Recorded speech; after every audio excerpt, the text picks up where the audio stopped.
Year 3 is the beginning of us really looking at Destiny from its heart out. We want to build Destiny for its core fans. We want to make sure that we're building it for the people who love it. It's trying to make sure that players feel like they're on this journey with us rather than us dictating what they're experiencing. Sometimes you feel like the events of the world happen, and sometimes you feel like you make the events of the world happen. That makes me every day go, what's the best version of Destiny we can put in front of players?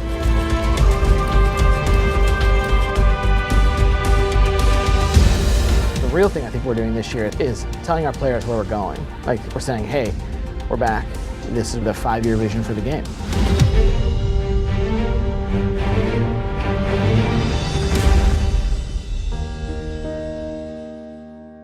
A lot of what we're doing this year is to set Destiny into a place where Destiny can begin its next major change.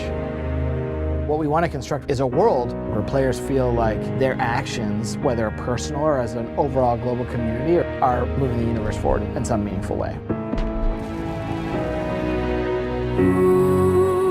And so the vision for the game is awesome action MMO in a single evolving world that you and your friends can play anywhere.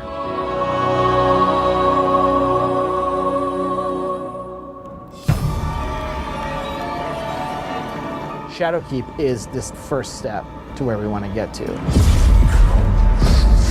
Eris is going to make a discovery, and the discovery she makes is really important to where Destiny's going. Before us lies a dark remnant of their existence. Players are going to be called back to the moon, a place that they're very familiar with if they were players in Destiny 1, but they're going to find that it's been changed.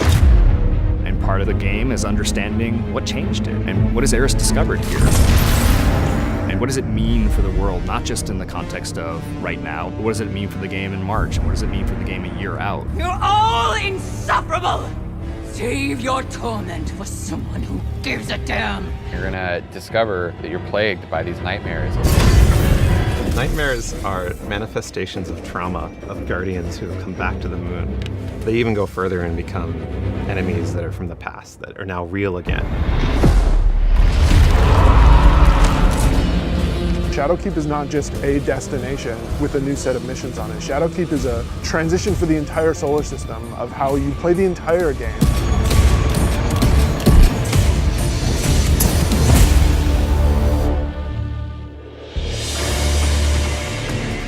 Field crafting choices, deeper RPG chase, like more team play.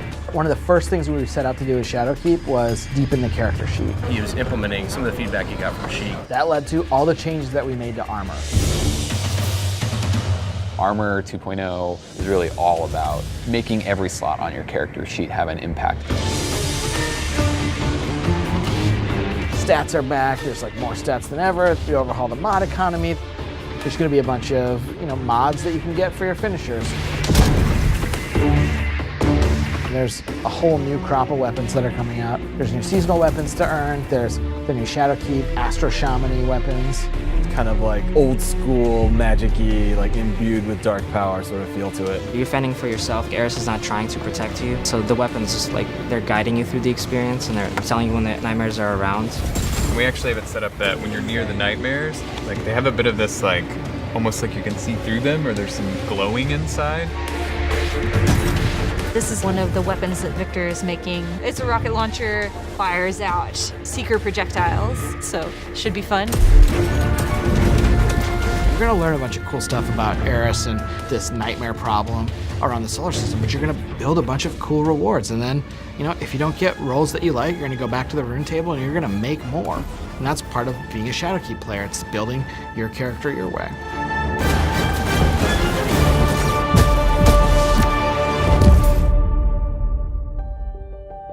Try to separate that sort of ramp up cinematic story climax beat moment from the... Each year we have an expansion set that comes out like Shadowkeep, and we're gonna have 4 follow-on seasons.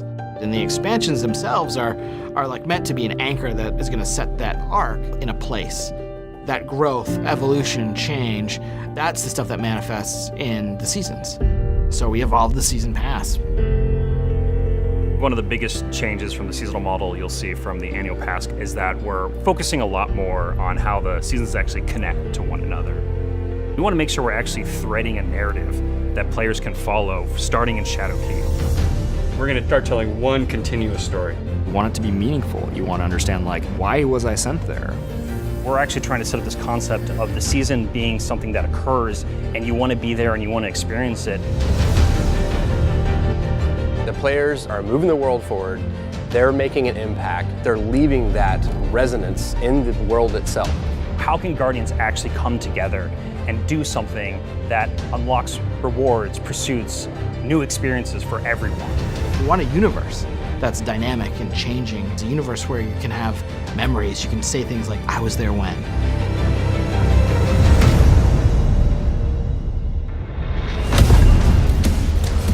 Every season they log into Destiny, there's a new way to play the game. Season rank, the artifact, the bonus power that comes with the artifact, player elective difficulty. These are all systems that are designed to make the game more compelling as a character building game. What we wanted to provide with the artifact was an infinite power grind for the players. The seasonal artifact is going to give you the tools that you need to defeat champions, our new hardest enemies in the new Nightfall modes. We're calling it Nightfall the Ordeal, so the players can choose how hard they want their difficulty to be. The further up you move in difficulty, the more likely you are to get the kind of rewards that you're looking for. The end game now is about powering up your artifact to get more powerful beyond your gear, so you get to the hardest challenges, the hardest level of the Nightfall, or you're trying to hit the hardest raid challenge or the dungeon. The dungeon that we're shipping in Shadowkeep's time frame is deep within the moon. You fight your way down into like the depths of this chasm, and there's all kinds of traps on the way. This is an opportunity for people that want the raid experience in terms of the mystery of the activity, but with Fire Teams 3.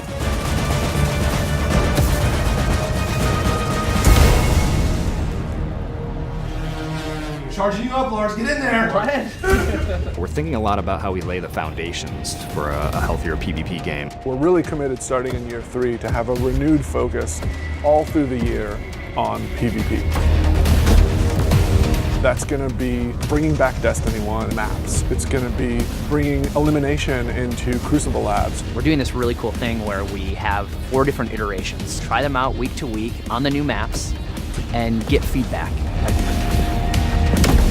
We want seasons to be relevant for everyone. We want it to feel like everybody has something new to do and feel like they're all doing it together. We're here to build something that lives.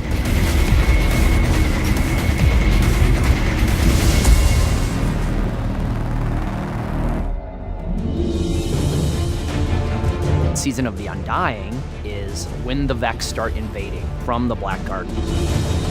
And when they start invading the moon, you get to help take them out. Over the course of that 3-month period, you're going to be getting more powerful, stronger, and then eventually you're going to stop that invasion. The story that we're telling is about the impact that the Vex can have on the whole solar system if we leave them unchecked. It's really going to kick that Act 1 of Year 3 off.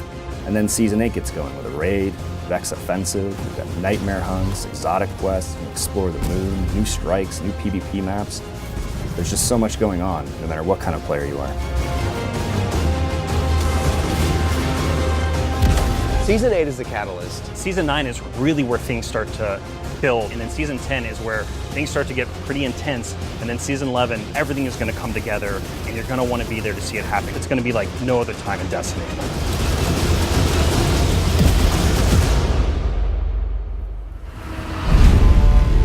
Single evolving world is one of the biggest changes that we're going to make over time to Destiny. Getting to that single evolving world is asking us to kind of unlearn a bunch of the things that we've learned. Hopefully we think we've made the right calls, and if the answer is no, like, the good news is we're in full control to change it. We can keep evolving the game. We're turning it into a game that we're all proud to be working on. We have a vision, we have a roadmap, we have a place we want to take Destiny, and Shadowkeep and Season of the Undying are just the first steps. It's a foundation. This is like the bedrock that we're going to build a lot of other stuff on top of. Forsaken broke a bunch of the bones that we had set, with Destiny 2. What we've been able to do this year is reset them. Are we done? No, not even close.